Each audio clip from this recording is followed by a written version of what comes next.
In this video, I am going to talk about the testing the difference between two proportions. Okay, so researchers are sometimes interested in comparing the fraction or percentage of people or objects in two populations. For example, is the proportion of men who exercise regularly less than the proportion of women who exercise regularly?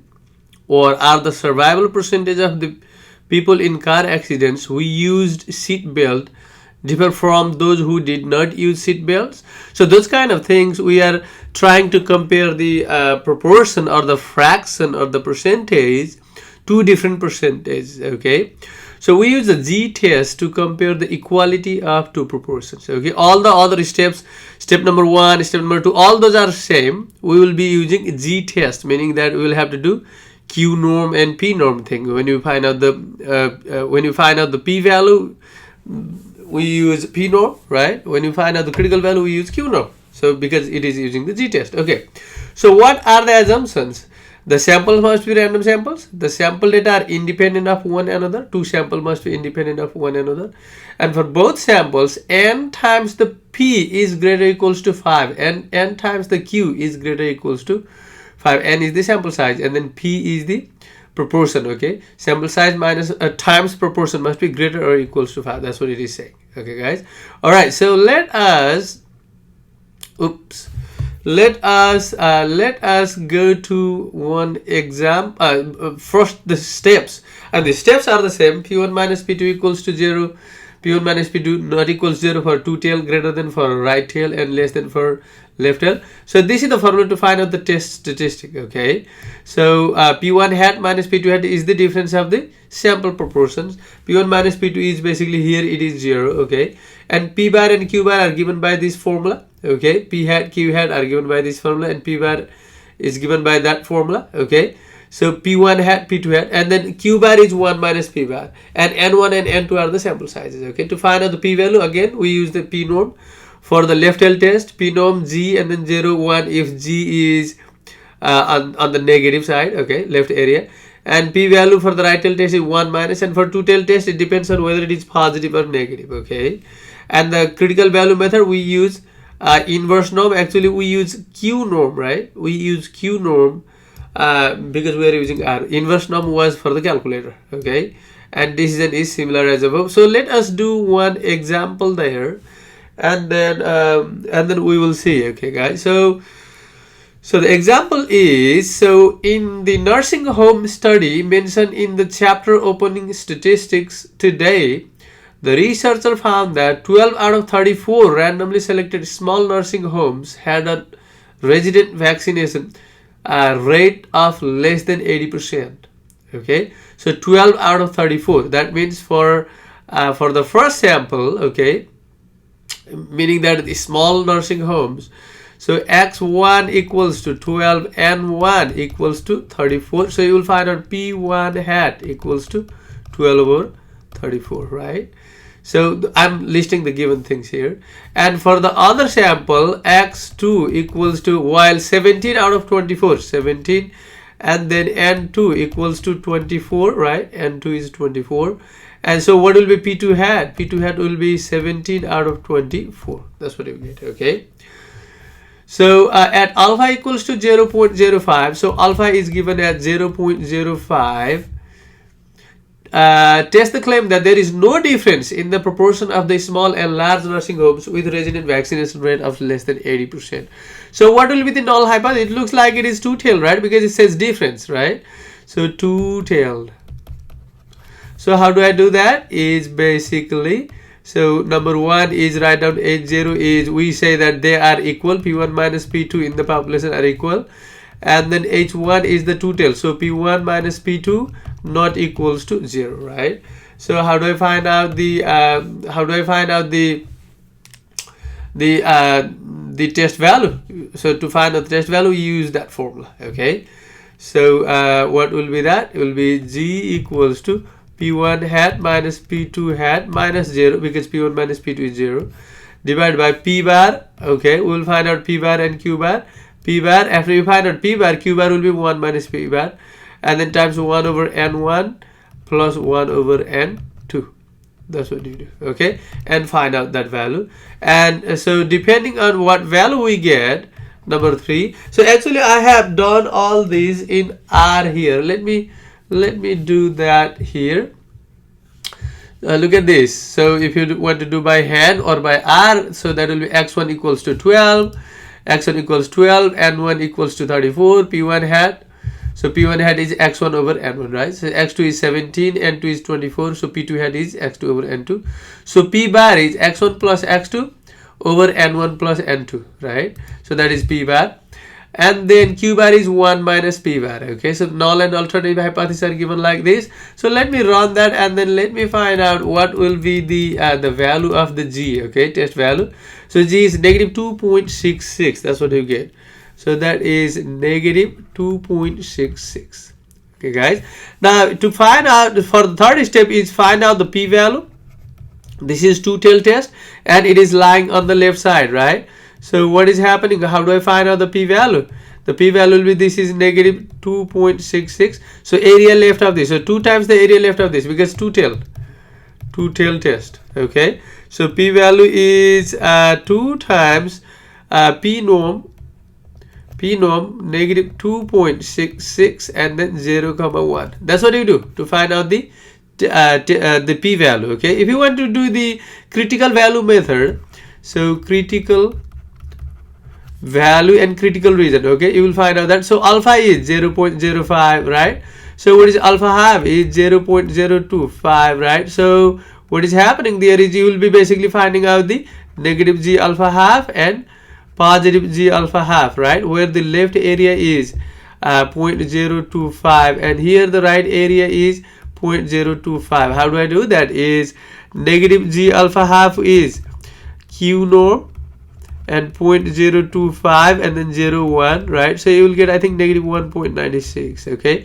So this will be positive 1.96, the other one is negative 1.96.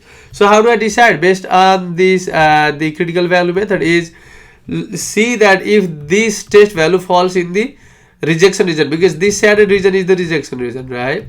And of course it is, because this value is negative 1.96, negative 2.6 is left of that, so it falls in the rejection region. And here we will find out what will be that that p value will be, okay? So what I did here is 2 times the p norm g and then 0.1, we got 0.007, you see that? So you got 0.007, okay? So which is less than alpha, right? So number 4 decision is, since p is less than alpha, we reject h sub 0. If you want to do this way, since the test value falls in the rejection region or the critical region, then we reject the null hypothesis, okay? So how do I write the conclusion? So conclusion will be, so there are not, so let me see what is the so they have, so we are rejecting the null hypothesis, right? So there are not the or you can say that the fraction of the residents that have vaccination rate of less than 80% are different, okay, in the small and bigger nursing home. That's what you do, okay? That's how you write the conclusion. But instead of doing all these things, okay, you can use R to do just one line, okay? How do you do that? Is you do prop.test x equals to c and then x1 x2. So for the 2 sample, x1 and x2 will be written as x equals to, and n will be n1 and n2, the sample size of the 2 sample. And don't mess up the order here. So the first one is x1, the first one here is n1, and x2 n2, like that, okay? So alternative is two-tailed. Confidence level is 0.95. You can do significance level 0.05. It's the same thing, right? So confidence level is 0.95 and correction is false. So let us not talk much about the correction, because they are using some correctional coefficient, okay? So I'm not talking much about that. Just do that. The default thing will be correction is true, but I just took the correction equals to false here, okay? So what we get is, as p is less than alpha, we reject h sub 0, okay? We got the same thing here. Hence there are enough evidence to reject the claim that there are no difference between the vaccination rates between small and big nursing homes. So we are rejecting that no difference one. Okay, so let us see. So this one is the formula to find out the confidence interval. So this is pretty much similar thing, only the difference is here. So G alpha half and P1 hat Q1 hat over N1 plus P2 hat Q2 hat over N2. So you use that value in the standard error formula here, and then that is also the same thing. Okay, so here, so you see that in a Cleveland or random sample, this is one example of that. In Cleveland, a random sample of 73 male carriers showed that 10 had been bitten by animal during 1 week. Okay, in Philadelphia, in a random sample of 80 male carriers, 16 had received animal bites. Is there significant difference in the proportion? So actually you can use this formula to find out the proportion, or if you do the proportion test, it will show you the confidence interval by default. Okay, so here I am using the proportion test. You see that? So do the same thing as we did in the previous one. Okay, and then whenever you do the proportion test, it will find out the confidence interval by the default. You see that? See that? Since the 0 falls between these two numbers in this interval, so we do not reject the null hypothesis. You can just guess from the confidence interval as well. Okay, so the very next thing that I want to talk is the power of the two proportion G test. So how do I do that? Okay, so previously I think we discussed the power of the T test. Now I want to talk about the power of the two proportion G test. So how do I do that? Is the syntax is power.prop.test. Okay, where what you do there is power.prop.test is the syntax you use. P1 is N1 over X1 over N1, P2 is X2 over N2, significance level is 0.05 or confidence level is 0.95, N equals to 73, and then power equals to null. Okay, N is the smaller of two sizes. That's what I'm using here. So N is the smaller of two sizes here. Okay, so if you do that, what do you get in the power here? Let me it has not given anything here. I think what I am doing here is I am using the power of the test for, let me see if I am taking, I'm using exactly that same problem to find out the power. Okay, exactly the same problem. Which one is that? This one, this problem to find out the power. Okay, so look at this. So X1 is 10, N1 is 73, X2 is 16, N2 is 80, and then when you take the N, you took the minimum of those two N's, and if you do that, what do you get the power? See, you keep power equals to null because you want to find out that. When you do that, so if you do that, you will get power is just 17% power, which is not good. Okay, so here, so how much sample size should be taken in order to make the power, let's say 80%. So if you want to make the power 80%, what should be the sample size? Okay, so what I did here is everything is same except N is null. Here N was 73 and power I kept 80% because I want to keep 80% power. So what should be the sample size? Sample size must be the N is the number in each group. So each group must have at least 552 or 553 samples if you want to make the powerful test.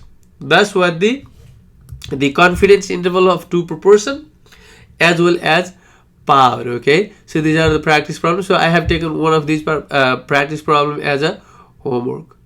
So the next thing what we want to do is the difference between two variances. Okay, so researchers sometimes interested in comparing the variance of two populations. For example, comparing the variance of the cholesterol of men with the variance of the cholesterol of women. We use F test or Lebanese test to compare the equality of two variances. Okay, for two normally distributed populations with equal variance, the sampling distribution of the ratio S1 square over S2 square is called the F distribution. You know that in one sample test, the sampling distribution of S square is the chi-square, right? But here, for the two normally distributed population, the sampling distribution of the ratio of the variances is called the F distribution. The ratio is denoted by F equals to S1 square over S2 square. The bigger variance is taken in the numerator. Always keep this in mind, okay? So the bigger variance must be taken in the numerator. So if S2 square is the second sample has bigger variance, then you put that on the top, and the smaller variance goes on the bottom. So what is the characteristics of the F distribution is the value of F cannot be negative, okay, and see that it is variance over variance, because variance are always positive or zero. The distribution is positively skewed.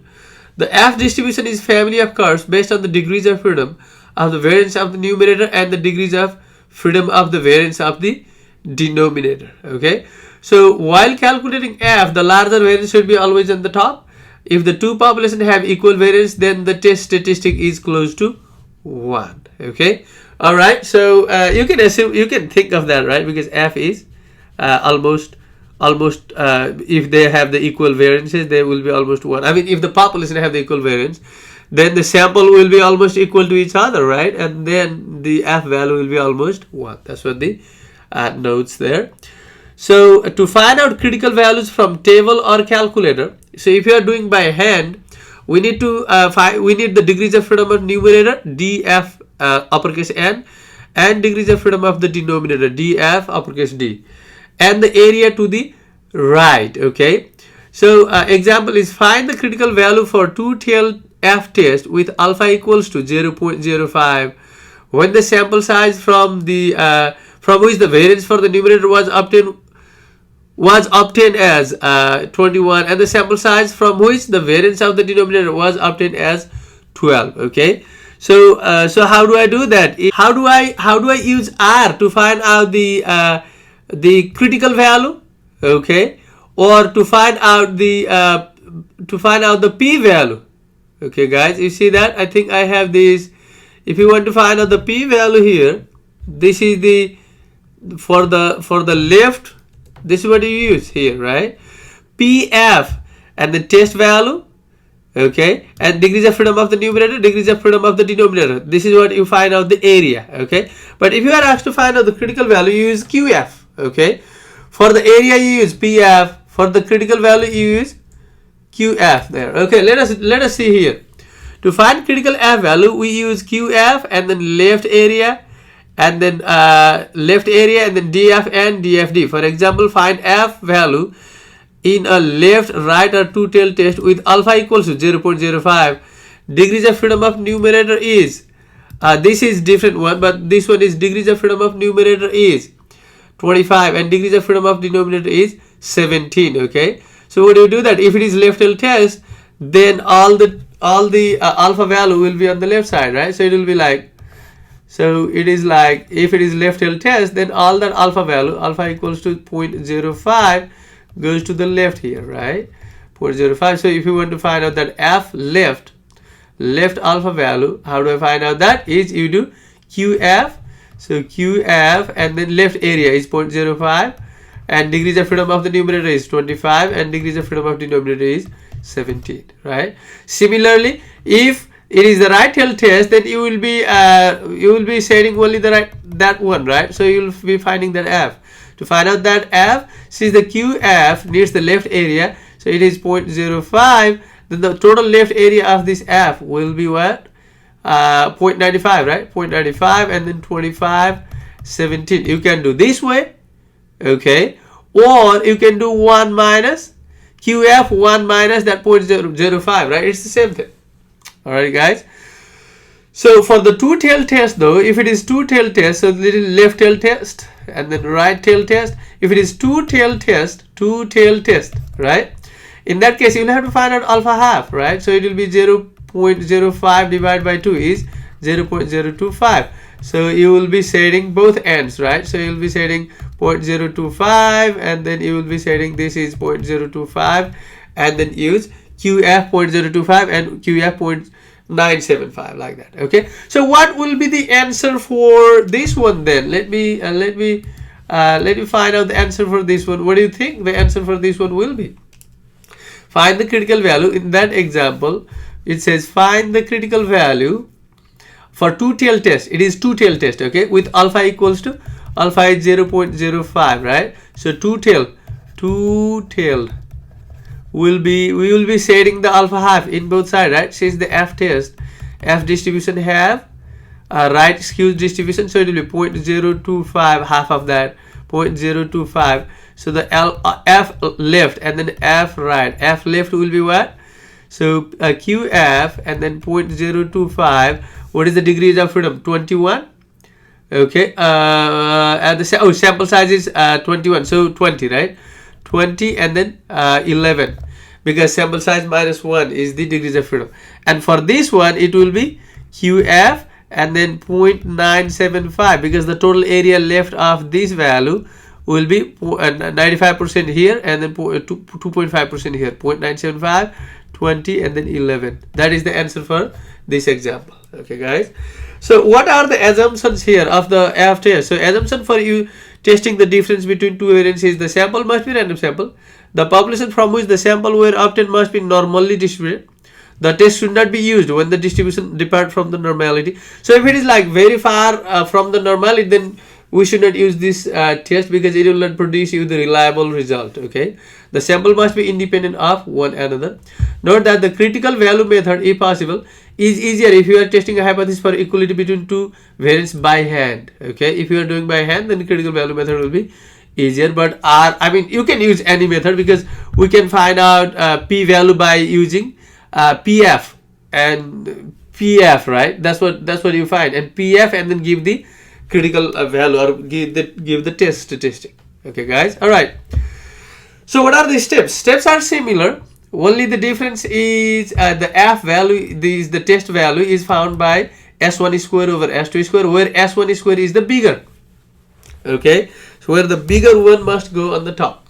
And the critical value method, you do that, and the p value method we can do the similar way. So the decision is also the same, right? If you want to use calculator, there is a FCDF button in your calculator. Okay, since we are not using calculator, we will do PF. Okay, as I mentioned here, did you see that? PF and 1 minus PF and so on.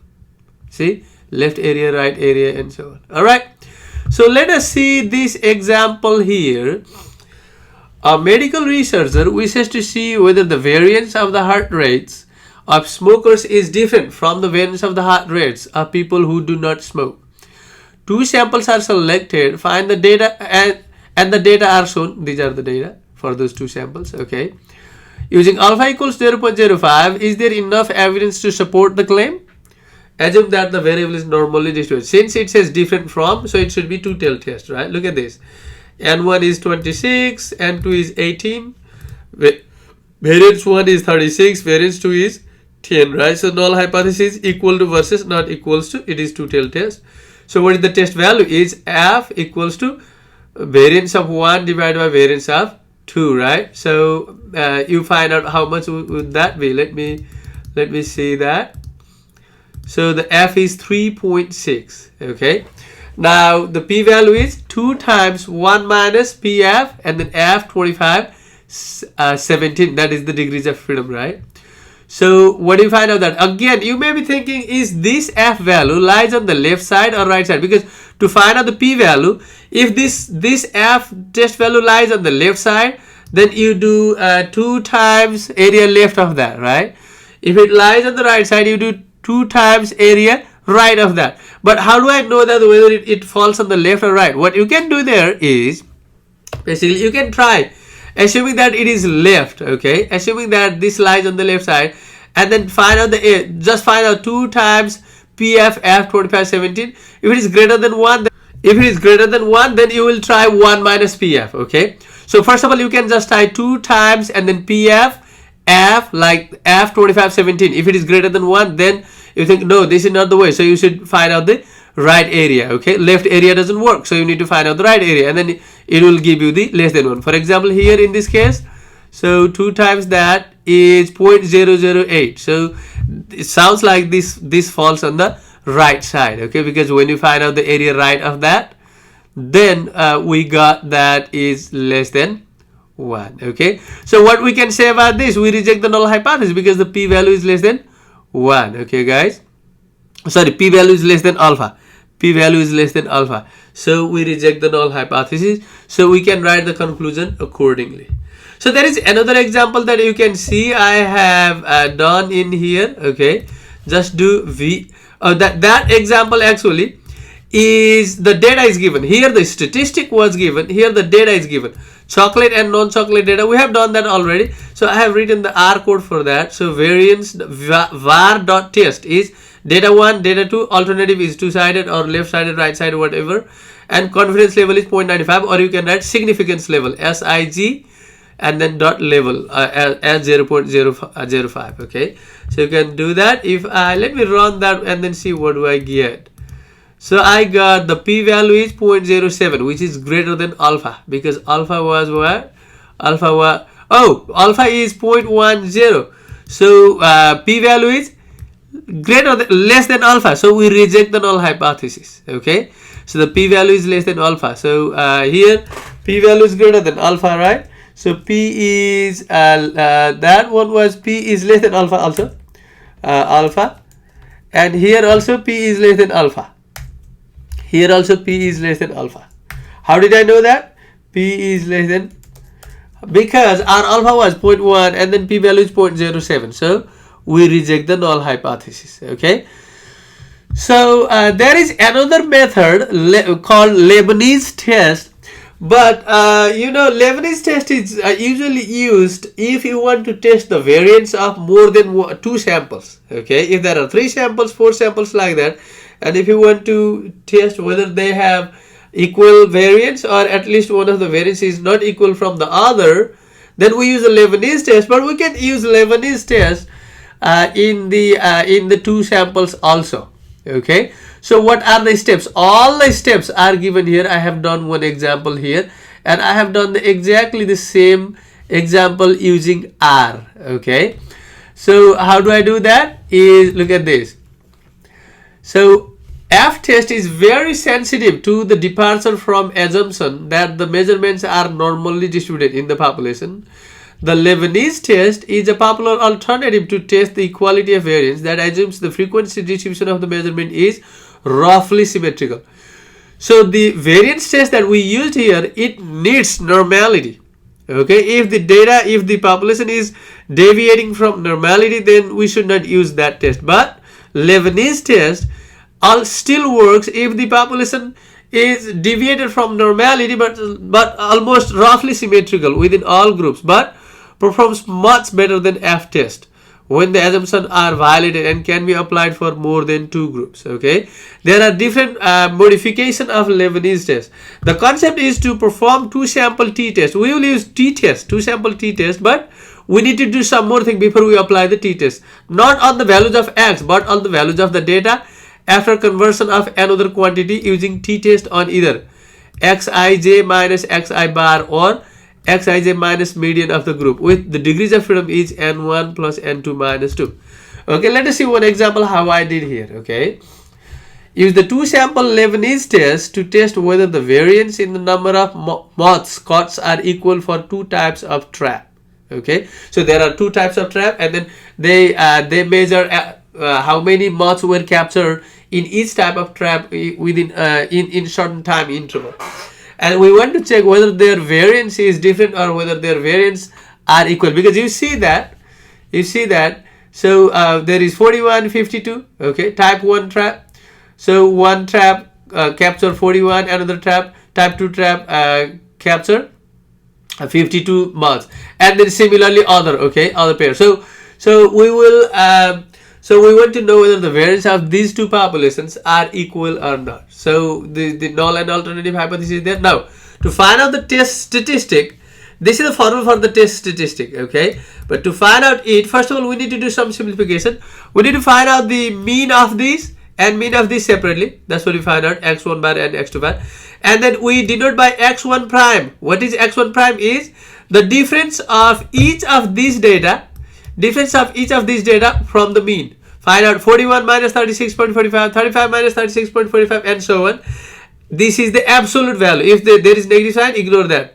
And find out similarly, find the difference of these values from the second mean. Okay, then the mean of the deviations of the group 1 is, you find out the deviations of the mean. So x1 prime bar equals to, so you find out the mean of that quantities, okay. Similarly for the second one, you find out the mean. Now you find out the variance of those quantities, those differences, variance of these differences, find out that both of those, okay. And also find out the pool standard deviation. How?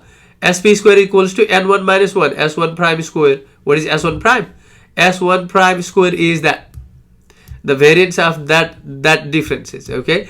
And then n2 minus 1 times s2 prime square divided by n1 plus n2 minus 2, you find out that it is 2.44. Now to find out the test statistic, you do x1 prime minus x2 prime minus mu1 minus mu2 divided by that, okay, and then equals to, we got 0.71.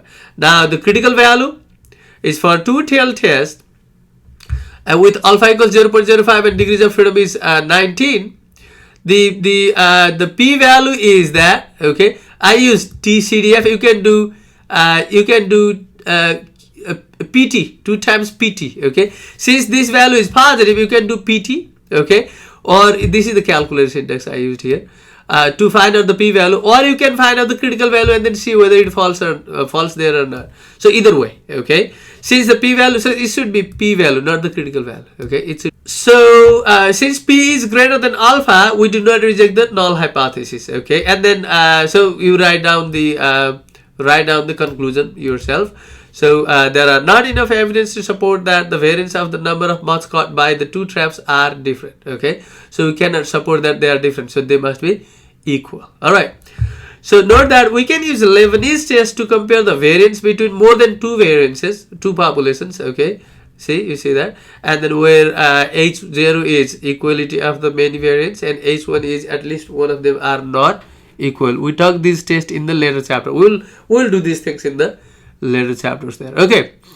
So there is an example. I think this is the homework problem I assigned, okay. I don't want to talk. So exactly the same way that we did here, you can just do variance test there. All right. So I have done that Lebanese test here. N1 is the length of type 1, N2 is that x1 bar, x2 bar, and then I did x1 prime is the absolute value of the type 1 minus x1 bar, and I did exactly the same thing that I described here, okay guys, on here on this slide I did exactly the same thing in the R, and I found that. All right guys, so what I am trying to do here is I am doing the practice. So this is the formula for the confidence interval. Again, when you use R, it will give you the confidence interval, okay. So no worries about that. So you can do that and then find out the confidence interval there. All right. So what I wanted to do here is I want to do some sort of project type of example there, okay. So you will, so far you learned so many things: 1 sample test, 2 sample test, confidence interval, finding the area under all those curves and everything. And also we learn about how to categorize, how to create different groups within a column, how to remove the not available data, how to substitute not available data, and so much thing. So what I wanted to do here is I wanted to write a mock project here, okay. So what it says is a summary example there, summary of everything so far. Download dataset diabetes.xls from your Georgia view, okay. So in the Georgia view, I will basically upload that data. Open the data file and save as .csv file. Open RStudio and read the file by using B equals, you know how to read the CSV file in Excel, right? So I have mentioned in the previous videos too. And handle the NA values by their column average, if numerical, and by their mode, if the categorical. So and then, so how do I handle these things? This is the code. Our code is library dplyr, and then do that thing, and then see this code is to test whether your code is working or not, okay. All right. And then, oh, by the way, this should not be like that, so I will change the title of this.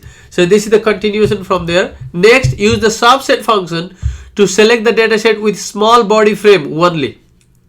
from the body frame column, there are like small, medium and big. So you will select all the data set only for the small body frame only. For this group, test the hypothesis that average cholesterol of the people with small body frame is equal to 200. Also find the power.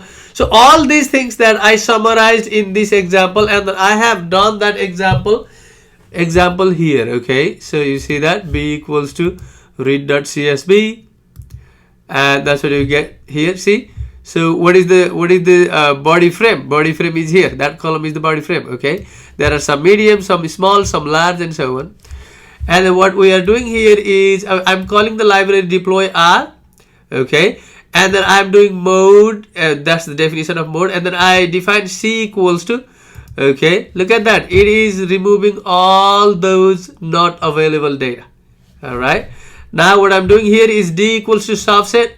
So you guys will look at this. Go to every steps there and look at that. Okay. So I have done all those 1 sample, 2 sample test and everything. I have done the variance test and everything. So and then I have done the power of the test as well. Okay, guys. So you will see the similar project for this class. Okay. So you should go through every line and then see what it is doing. All right, guys. So that is the end of the 2 sample test. Okay, thank you.